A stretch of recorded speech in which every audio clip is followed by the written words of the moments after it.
Okay, thank you guys so much for joining me today. I'm going to introduce myself first. My name is Christy Allen. I'm the Graduate Admissions Coordinator for the Department of Psychology and Counseling. And we have with us here Ms. Jenna Moore, who is a second-year doctoral student. She works with Dr. Michael Barnett. She also matriculated and graduated from our clinical psychology master's level program too. So I'm really excited to have her here today because she has some unique insight into the program and also into the life of a doctoral student and what it takes and the time commitment and things like that. So what we'll do, I've developed a short presentation. It'll probably take me about 20 minutes to go through. Jenna, if you want to jump in at any point, when I bring something up, you have something to say, please just interrupt me. It's just us. So that's totally fine. And then after that, we'll open it up for questions from our wonderful guest, Miss Emily Holloway. And I have some questions developed too to ask Jenna. So that's kind of the outline of what today will look like. And so we'll just get started. Let me try to share my screen. Okay. Oh, this is going to be funny because I only have one screen. This is so weird.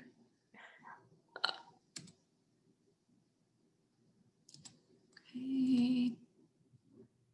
Share screen. Whew.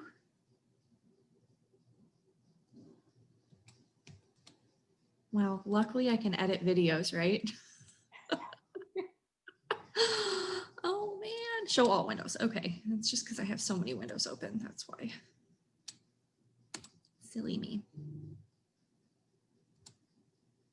Okay, can you guys see my presentation? Yes. Okay, good. I can go full. All right. Okay, so today we're going to be talking about the clinical psychology doctoral program. We'll talk about everything from the application to admissions and what life looks like afterwards too. So, okay, already introduced myself. One thing I didn't mention, I am a graduate of our clinical mental health counseling program, but my passion is in higher ed and student success. And so I love that this position combines both of those things. I am also uber available, especially in comparison to some faculty who maybe aren't on campus, especially during COVID. So you can always find me. Monday through Wednesday, I am typically in the office. So if you want to come up to campus, I'm there from 8 to 5. And then I'm always available via email or phone call. I have that forwarded to my cell. So, okay.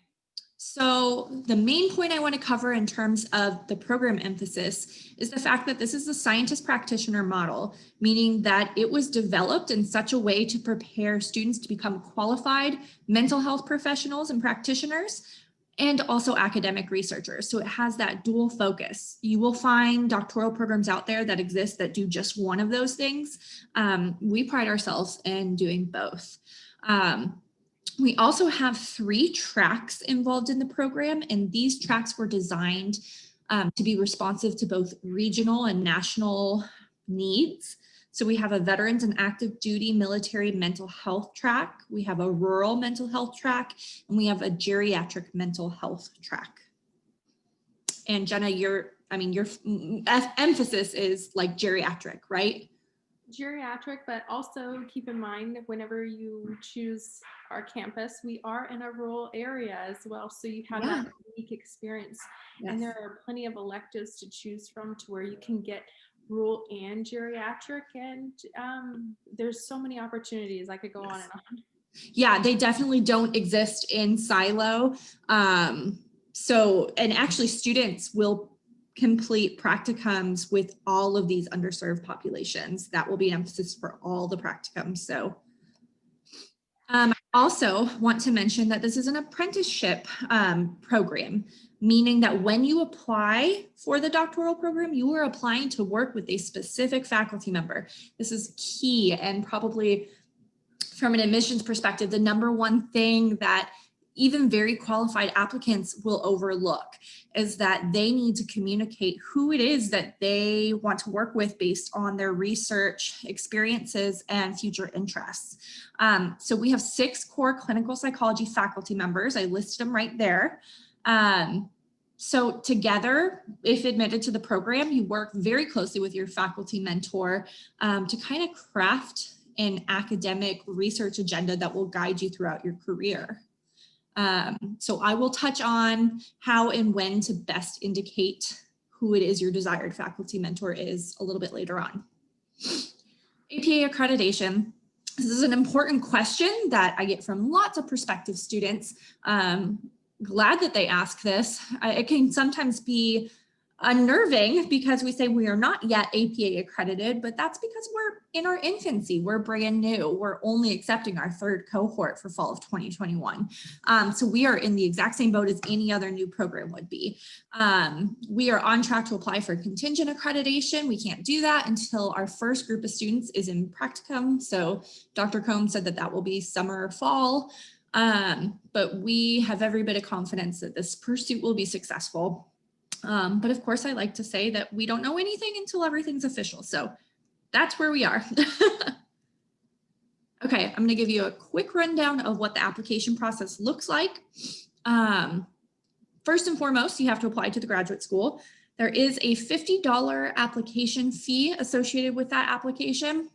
However, if you are a current UT Tyler student, you do not have to pay a cent. So Emily, if you're applying to the doctoral program, make sure that you click pay by check and they will waive that for you because you're an active student at UT Tyler. Next thing, we need all official transcripts. If you are already an active student at UT Tyler, you don't have to send them again. We already have them on file, so don't worry about that. We also need GRE scores from within the last 5 years. I will share a little bit more about the GRE a little later on. But right now that is still a requirement. So an ETS throws scores away after 5 years. So that's why we say we need them within the last 5 years. We also need the department information sheet and statement of purpose. The department information sheet is really just prompting you for demographic data. And the statement of purpose is obviously the essay that you'll write. We need 3 letters of recommendation, and we'll talk about those a little bit later. And then after all of that data is collected, we will review all of the applicants and select a group of students to interview. Last year, I think we had 20 fully completed applicants that were reviewed, and we invited about 12 of them for the interview, and then we selected 6. Okay, fall 2021 deadline is January the 15th of 2021. I say that we anticipate our competitive applicants to have a 3.0 GPA, GRE, verbal, quantitative, total scores at the 50th percentile or better, and 12 or more hours in psychology. But we do a holistic review of applicants, meaning no one part of the application file weighs more than others. So I really don't want this to discourage anybody from applying if they don't hit one of those areas. Okay, so statement of purpose, I copied and pasted the prompt here. I won't read it verbatim, but essentially what I really wanted to emphasize was just the fact that the doctoral statement of purpose needs to be focused on research.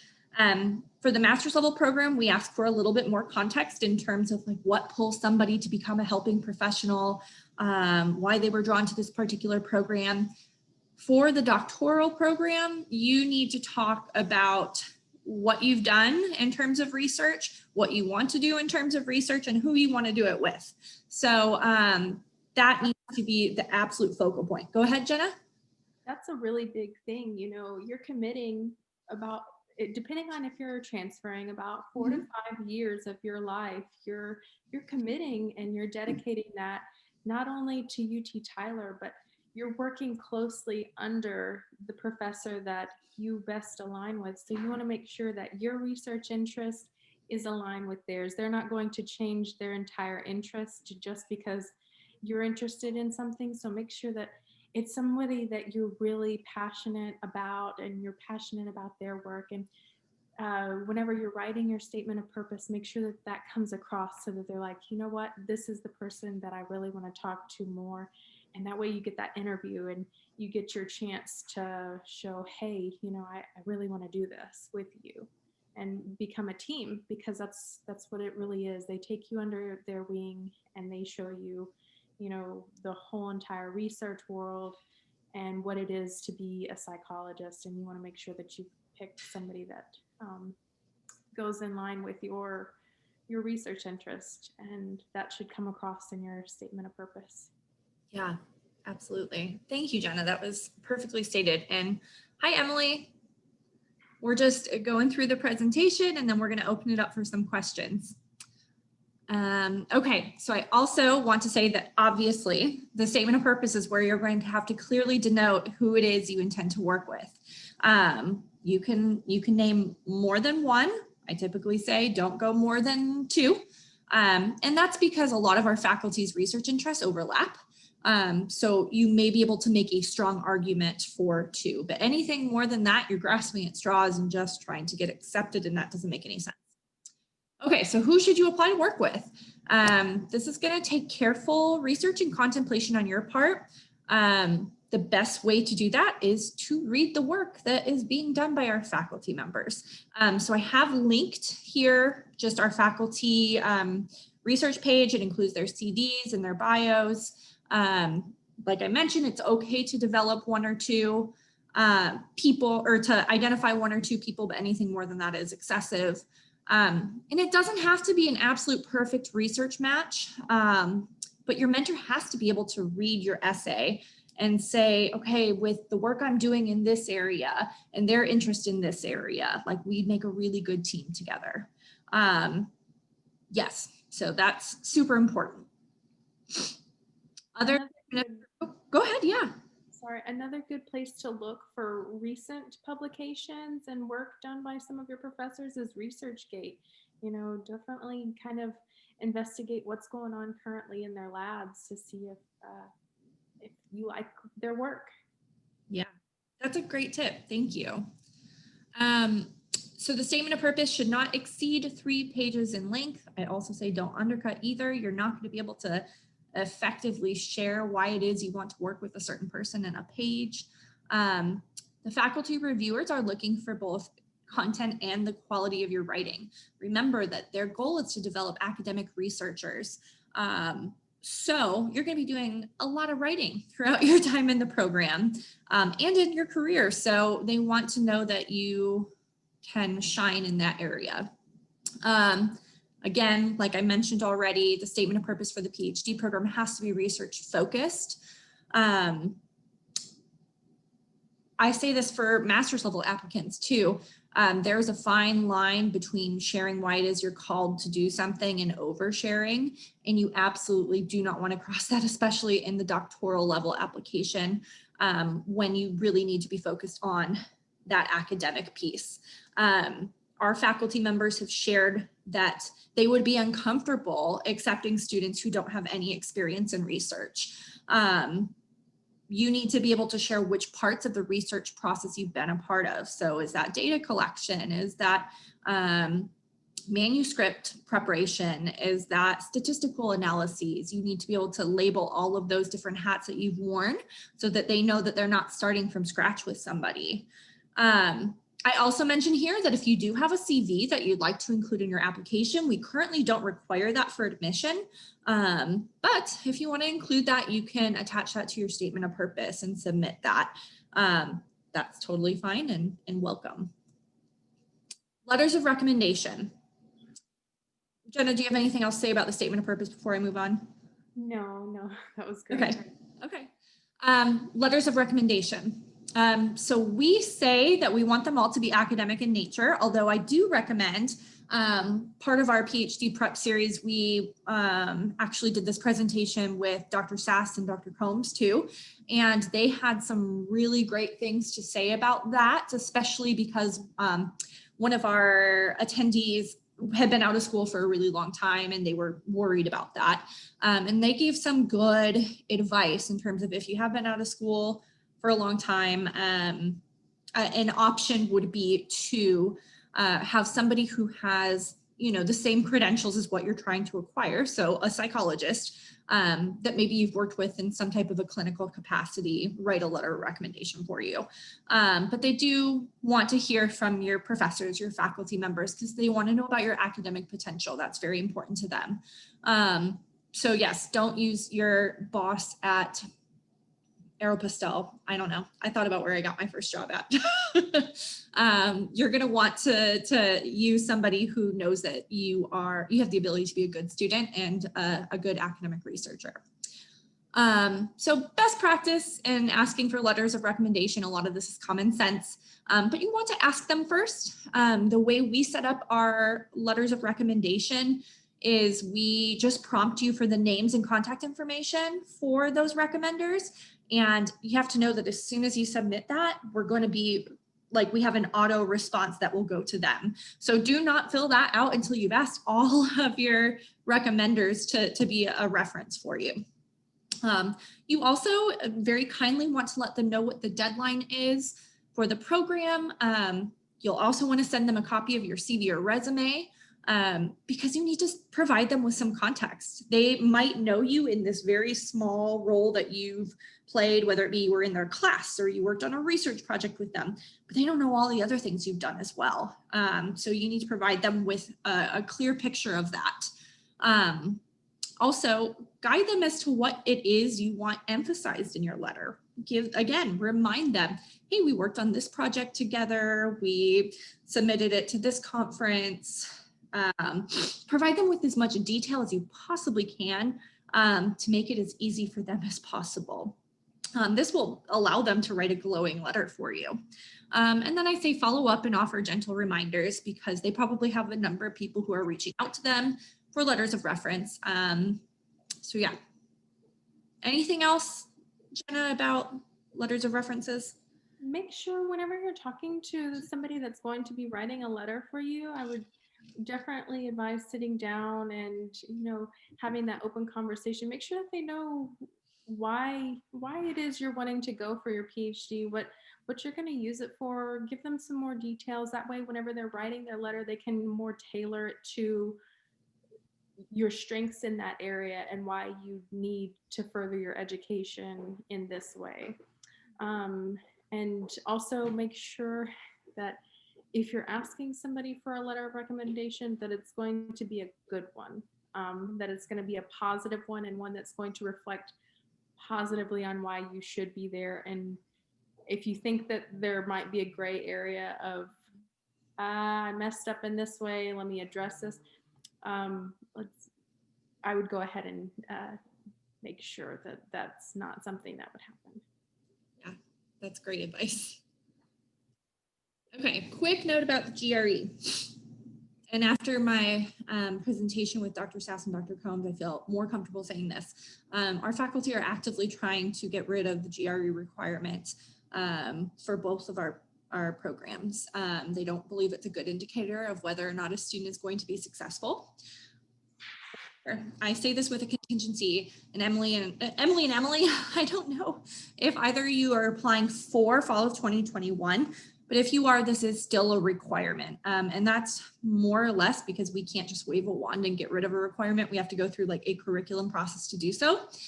So I'm trying to make sure that I say this during the presentation because I don't want anybody to be discouraged about not applying because their GRE scores aren't a certain area. Essentially, we just have to ask for them this time around, and they have to be within the last 5 years because that's what we have written in our application requirements.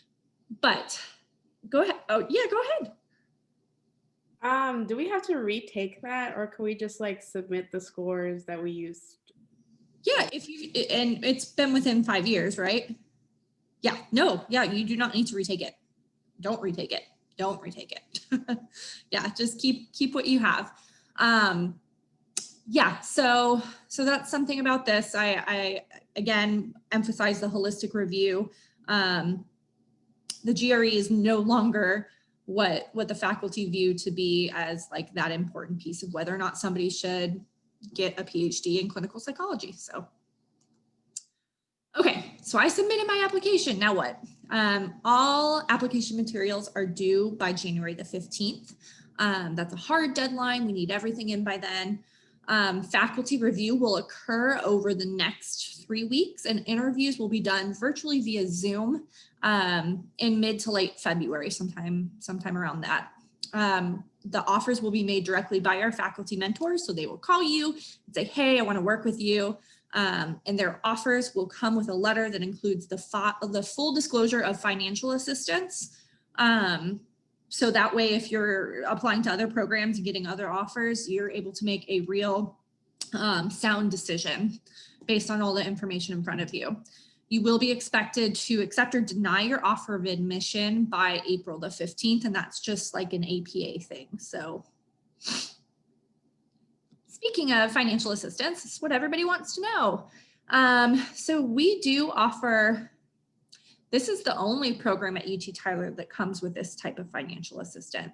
So it was a big deal to have this package put together.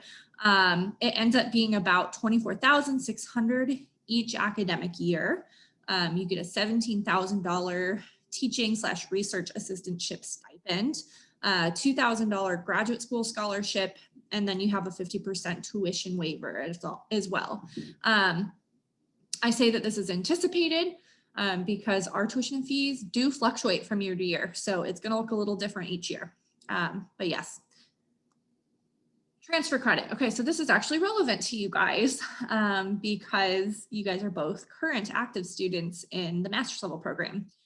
So students who have a master's degree in clinical psychology or CMHC from UT Tyler are able to count up to 27 hours towards their doctoral program as defined by those classes listed below. So in other words, those are the only ones we accept into the program. For instance, like right now, Jenna has already taken Psych 5393, but she's having to take it again because it is required. She has to repeat that again, which is her applied to class. However, she got credit for her 6320, or she took 5320. So that's what we would actually transfer into there. So that's kind of what that looks like. For those students who are coming in with a master's degree or graduate credit from another university, we will allow you to transfer in for up to 15 credit hours as defined by that same list below. Essentially, you'd have to make the argument that the class you took equates to the learning objectives in one or more of these classes here. And then the director of clinical training and your faculty mentor will look over it and make that call. And we have done that for students who've transferred in with their thesis or a counseling theories class. So that's possible. Any questions there? Just something to add, you know, you are going to be repeating a lot of the classes that you have taken, and there are opportunities that they give to add on to your knowledge. They assign other readings that are related. For me, at first I was like, oh man, I'm gonna have to retake this class. That kind of stinks. But once I got in there, I learned that taking it after I had gone through practicum as a master's student, I actually got a little bit more out of it. And I think that it's the job of the PhD student to kind of, you know, grasp onto more information. And you're always missing something whenever information's given to you. So you just have that opportunity to get a little bit more out of it. So. Awesome. Thank you, Jenna. Okay, so this is just a brief degree overview. I'm not going to go into too much detail, but it is a 5-year program. It is a cohort model, meaning just dependent on how much you're transferring in with, it's going to take you the 4 to 5 years to finish, and you're hopefully going to be starting and finishing with some of your cohort. It is also a thesis and dissertation level program. If you are coming in with your thesis already completed, you don't have to worry about that. You just have to focus on the dissertation, so that's a perk there. Trying to think, as you can see, the summers are a little bit lighter because the focus is supposed to be more on research over the summer. Yeah. Okay, so I'm asking, or this is again, giving this presentation because we're going to record it, put it online. So this is my advice might not necessarily apply to you guys, but so what happens if you don't get in? Of course, you can apply again. We've had students who have done that, who maybe it wasn't a good match the first go around. They didn't make a good argument in terms of their research interests and their identified faculty mentor. We've had people apply again. That is completely okay. For those of you who don't have a master's degree, so I know that's not my 2 people here, but we have a really excellent clinical psychology master's level program. And if you don't get admitted to the doctoral program, it most certainly may benefit you to go through the master's program and to gain some additional research experience working with the same faculty who teach both the master's and the PhD program.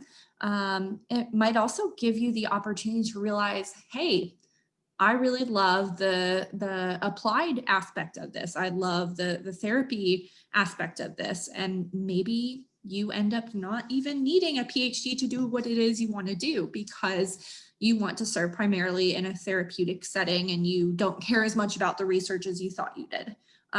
So that's something that can happen, because our MS degree, and I'm probably not going to emphasize all this too much, but it's a 60-hour program, takes about 2.5 years, 6 semesters to do, but it prepares you with all of the experiential and academic learning necessary to become a licensed psychological associate. And as of 2017, the state legislature says that somebody with an LPA can practice independently but as a LPA in the state of Texas. So you can have your own practice as long as you score a certain score on the EPPP. So this is about the master's program is it gives you the opportunity, if you are anything like I was coming from undergraduate, I didn't have a ton of research experience, so I wasn't the best candidate for a PhD program initially. And it gave me that time to gain not only the clinical training, but also get exposure to the neuropsych aspect of it and the testing. And I also just worked on my CV, got publications, got posters, all of that. And really got plugged in better to UT Tyler and loved it so much I had to continue. Yeah, exactly. So this is a breakdown of the degree plan. If somebody's watching this and they're interested, reach out to me. I'd be happy to talk to you more about that. Yeah, and the other benefit about our master's program is, unlike the doc program where we can only accept 6 students annually, we accept 20 to 30 students every fall and spring semester. So there's obviously a greater likelihood. We have more spots, more seats available for students. So yeah, so this is definitely a great option for students. And then again, I'm going to plug our last meeting with Dr. Sassen and Dr. Combs, who also provided some other good advice. And that was, with doctoral programs, we really encourage you not to put all of your eggs in one basket. You probably want to be applying to more than one program. Just the fact of the matter is clinical psychology programs in general are extremely limited in space. And so there's always more applicants than spaces available. And so it's important to kind of consider all of your options in that way. Okay, I'm going to open it up to the Emilys for questions first. Do either of you have any questions for myself or for Jenna? I have one question. Do you have any concerns that not being fully accredited yet will impact internship opportunities in that 5th year? Jenna, do you have any thoughts? I mean, I have some thoughts, but.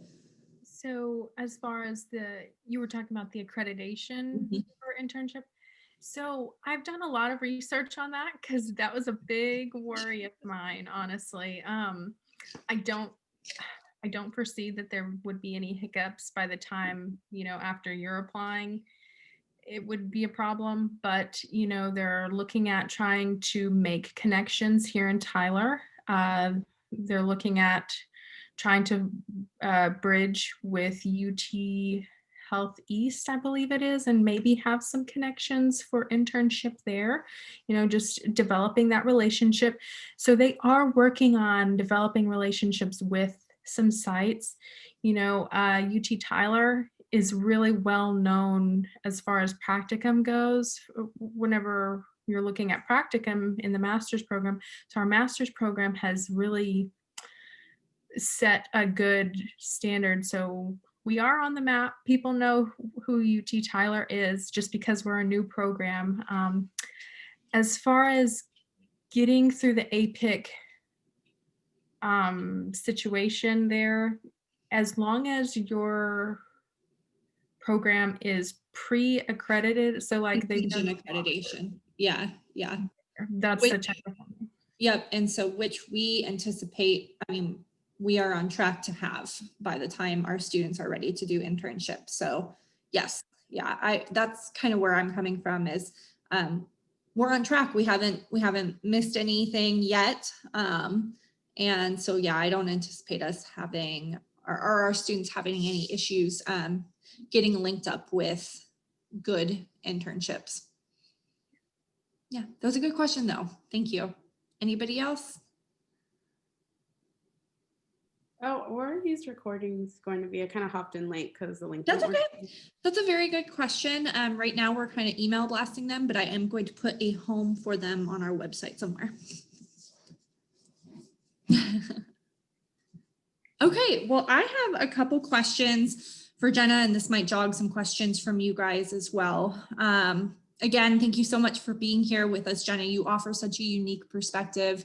It was so great to have Dr. Combs and Dr. Sass talk as well.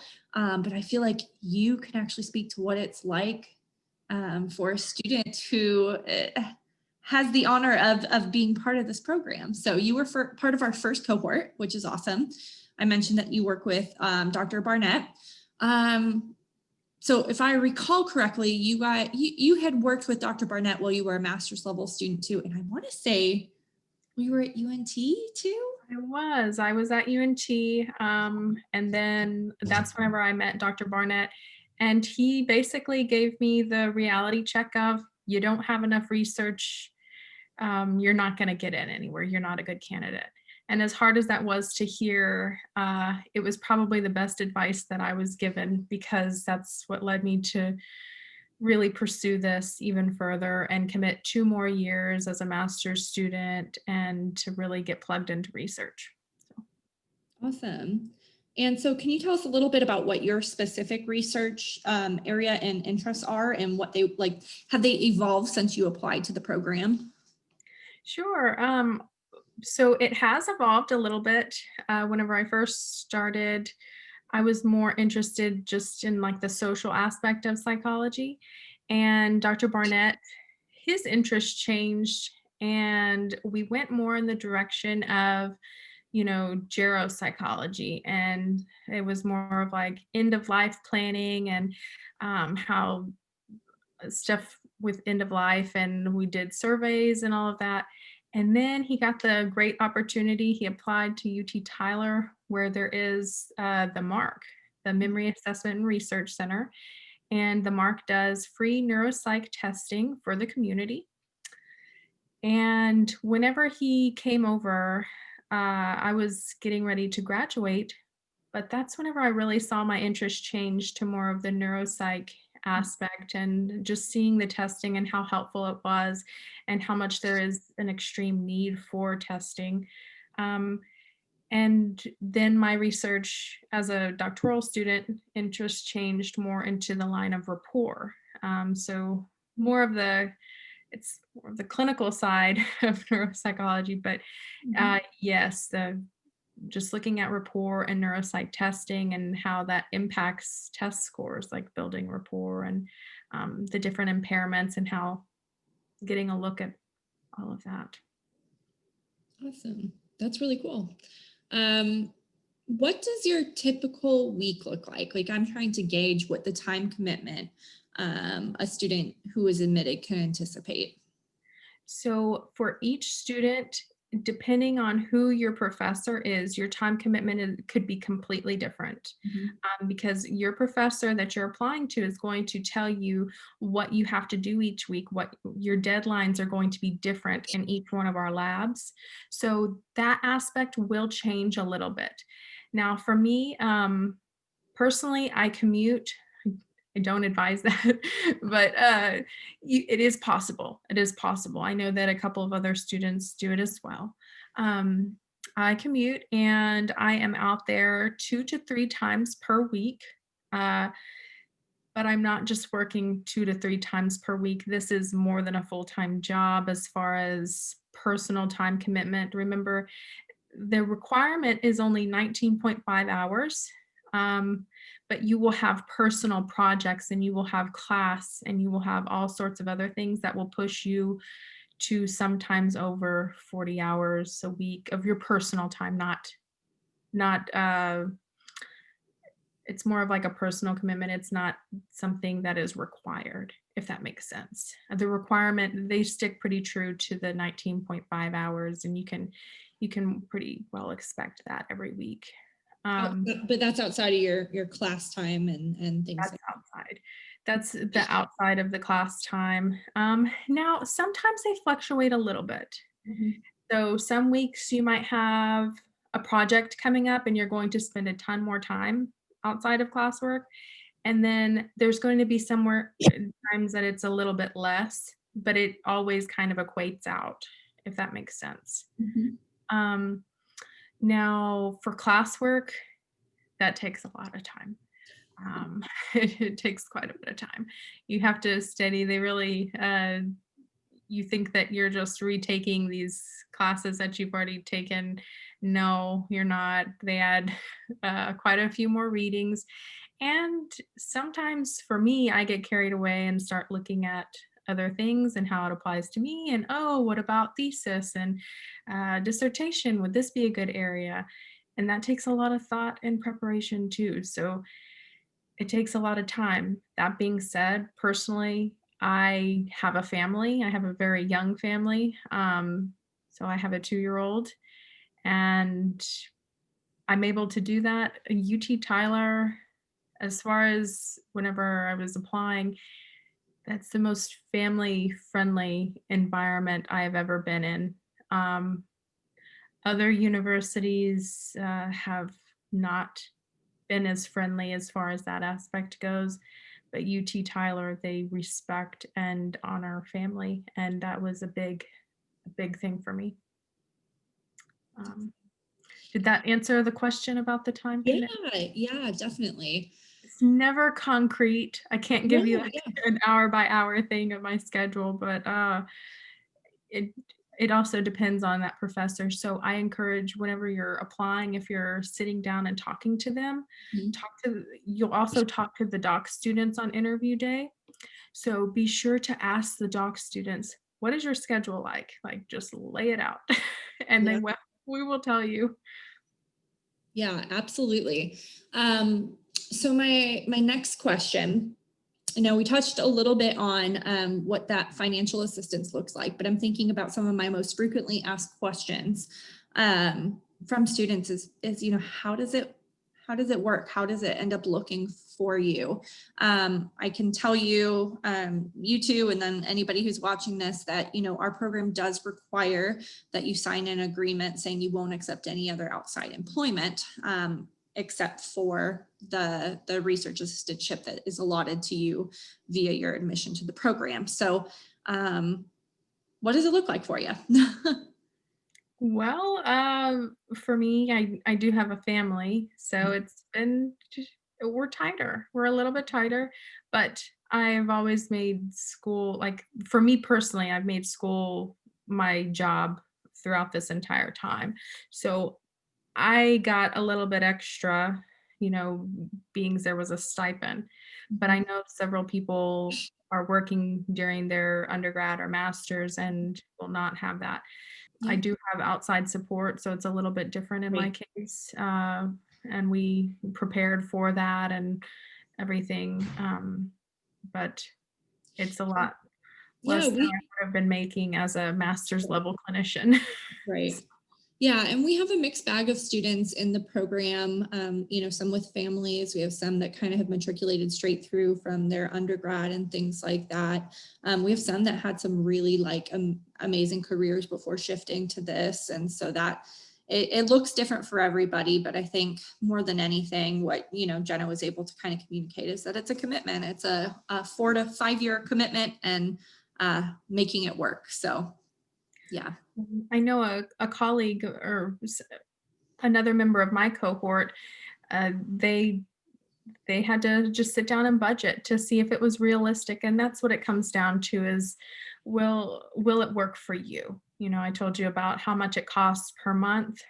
Look at your bills, see, is there anything? UT Tyler has a lot of free services and a lot of helpful things. So look and see. And sometimes for like dissertation, doctoral level dissertation and thesis, They can give grants. There's sometimes scholarships if you do poster competitions, which yes, posters and presentations are a financial commitment as well. But if you go to those, you can sometimes win money for your presentation. Yeah, that's awesome advice. Thank you, Jenna. Okay, so has this jogged any more questions for either of you, or? Sure. So earlier you were talking about the CV and having like research experience. How much like would you say is like a good amount, if that's even measurable? Jenna, I'm gonna leave this one to you. In your Okay. You know, it depends on who you're applying to and what they're really looking for and what they're really wanting out of you. If you've talked to your professor that you're applying to, and I encourage everyone that applies to just send an email. Send an email to the professor that you're applying to. Say, hey, I'm really interested in this program. What are you currently working on? You know, just open that conversation and then kind of see if they point you in the direction of their doctoral student, or if they give you more information, because that will be a better gauge whatever their doctoral student is doing and knows how to do. If you know how to do all that, then just, you know, if you think that that's a good match and a good commitment for you, go ahead and apply. Apply anyways, no matter what your CV is, apply anyways, because what's the worst that could happen? You don't get in. Well, you're already not in, so you're not losing anything. You tried. And if you need more research and to add to your CV, you can always find that everybody has room to give people work to do some more research. But in general, if you have like maybe a couple of posters, a publication would be like the top hat on your CV. If you have one, it's really a good perk. That would be your golden thing, especially if it's like a first or second authorship on that paper and you're able to say what you contributed to it and it was substantial. If you don't, it's okay. It really is. Apply anyways, no matter what I say as far as research goes. Even if you think I don't have that, I don't have the time to get that, just apply anyways. See where it gets you. Because you did do the master's program, so you have clinical experience to add to. So that's good. It's always a bonus. That's great. Yeah, thank you. So any last parting advice, Jenna, to anybody who's applying, either these folks here who are our current master's students or anybody from outside? If you're thinking about it, just go for it.